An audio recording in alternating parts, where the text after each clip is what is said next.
د لوګر اوسیدونکي د پکتیکا په برمل ولسوالۍ کې د عامو خلکو پر کورونو د پاکستاني الوتکو هوایي بریدونه په سختو ټکو غندي او له نظام سره په ګډه د هیواد دفاع خپل مسؤلیت ګڼي.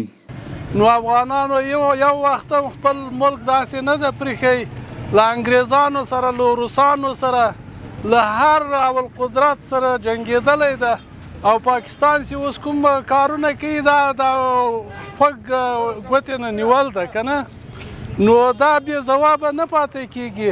او دا غندو اتمنې غندو دا خلک چې بمبار کړي دکې کونډې یتیمان مجبوره غریبه خلک وو دغه خوا نه دې خوا ته راغلي هغه هم د موږ ورونه دي.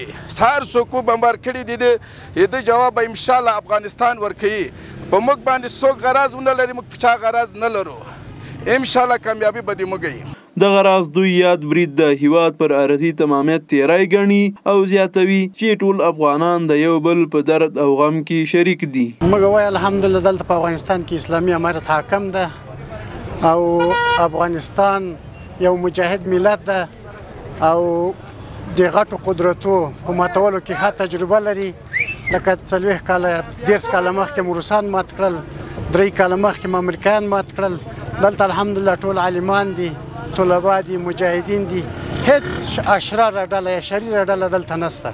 موږ په دغه پیښه باندې ډېر کلک غمجن یو، ولې دا زموږ بل بچه ده، دا زموږ کور ده.